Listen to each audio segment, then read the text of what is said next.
तो पुण्यात्मा, वो पुरुषोत्तम कोई और है, और वो पुरुषोत्तम रहता कहां है? वो शाश्वत स्थान में रहता है, सनातन परमधाम में रहता है, और वहां से चलकर आता है।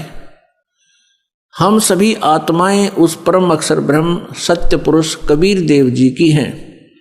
वो हम सबका पिता है, चींटी से लेकर हाथी, रंग से लेकर राजा तक का।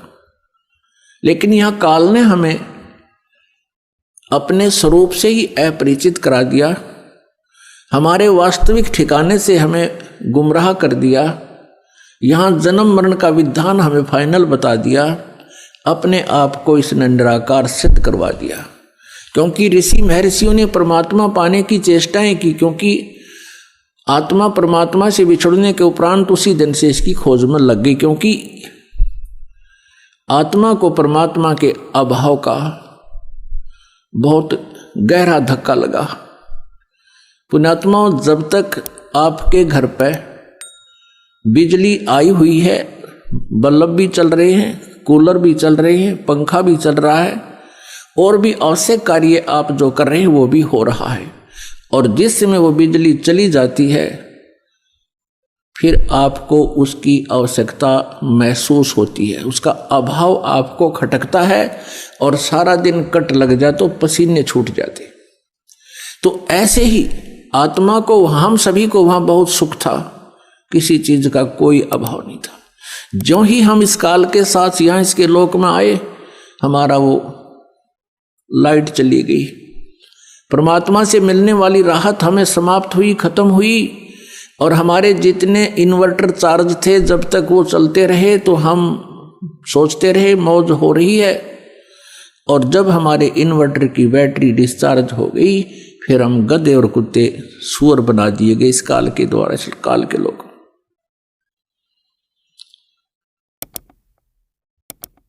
तो पुण्यात्मा, उस परमेश्वर की तलाश हमने उसी समय से शुरू हो गई, क्योंकि सबसे पहले हम सभी को इस काल ने अपने कृत्रिम स्वर्ग लोक में रखा, कृत्रिम, बनावटी, नकली, और वहां हमारी ही पूंजी को हमें ही देता रहा। एक रेस्टोरेंट बना लिया इसने। हम जो वहां राम नाम की पूंजी लेकर आए थे, उस रेस्टोरेंट में इसने हमसे छीन ली, और सुविधाएं जो देता था उसके चार्जिंग शुरू कर दिए, उसके चार्ज हमसे लेने शुरू कर दिए। जब हम कंगाल हो गए, पृथ्वी पर पटक दिए, कुत्ते और गधे सुअर बना दिए, और मनुष्य जीवन, एक मानव जीवन इसने हमें देना पड़ रहा है, क्योंकि इसको परमात्मा ने एक श्राप लगा दिया। यदि पुण्यात्माओं इसको परमात्मा श्राप नहीं देते, परमेश्वर कबीर जी, तो यह हमें मनुष्य जीवन कभी नहीं देता, इस पृथ्वी पर पटक देता सजाएं भोगने के लिए, और ऊपर हमें कभी भी अपने मूल ठिकाने का पता नहीं लगता। ये रहम किया भगवान ने। तो वो परमात्मा, ऋषि महर्षियों ने परमात्मा के पाने का प्रयत्न किया। वेद परमेश्वर कबीर जी द्वारा दिए गए थे, 5 वेद। इस काल भगवान ने उनमें से 4 रख लिए, एक नष्ट कर दिया, 5वां वेद सूक्ष्म वेद। उस सूक्ष्म वेद के अंदर सभी जानकारी थी, हम कौन हैं, कहाँ से आए हैं, हम यहाँ कैसे फंसे हैं, और वापस सवलोक जाने का, अपने सतलोक जाने का कौन सा मार्ग है, कौन सी विधि है, कौन सी वे ऑफ वर्शिप है, पूजा की विधि है, उसमें पूरी डिटेल से लिखा हुआ है। जैसे गीता जी अध्याय नंबर 4 के श्लोक नंबर 32 में गीता ज्ञानदाता कहता है कि जो आपने ज्ञान सुना है अध्याय नंबर 4 के 25 से लेकर 31 तक, कोई कैसी साधना करता है, कोई देवताओं को पूजता है, कोई केवल योग अभ्यास ही करता है, कोई स्वाध्याय करता है, कोई अहिंसा के कठिन व्रत रखता है, मुंह पर पट्टी बांध ली, नंगे पैरों घूमना, ये सब साधनाएं कर रहे हैं, लेकिन अपनी अपनी साधना को ये पापनाशक ही जानते हैं। लेकिन चौथे अध्याय के 32वें श्लोक में कहा है कि वो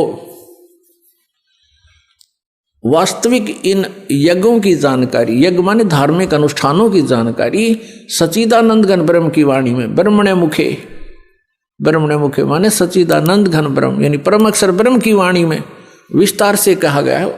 उनके जानने से तू सर्वथा कर्म बंधन से मुक्त हो जाएगा। तो वो ज्ञान इस काल ने छुपा दिया और मूर्ख बनाने के लिए कह दिया कि तू किसी संतों से पूछ ले, मैं नहीं जानता। और जब परमात्मा आते हैं संत रूप में, वो मिसगाइड करता है सबको कि ये झूठा है, कपटी है, ये वेदों को नहीं जानता है, तो हम परमात्मा को पहचान नहीं पाते, जिस कारण से हम काल के जाल में फंसे रहे। तो यहां उन ऋषि महर्षियों ने इस काल के द्वारा भ्रमित किए हुए ज्ञान के आधार से, लोक वेद से और तथा इन चारों वेदों के आधार से, जिसमें इनकम्प्लीट स्पिरिचुअल नॉलेज है, जिनके अंदर अधूरा आध्यात्मिक ज्ञान है, उस ज्ञान को ही हम संपूर्ण मानकर उसी के आधार से हम साधनाएं करते रहे। ऋषियों ने ओम नाम को सुप्रीम नाम मान लिया, मंत्र अंतिम, और ब्रह्म का जाप बताते रहे। और ओम नाम की साधना से क्या होता है? ब्रह्मलोक प्राप्ति होती है।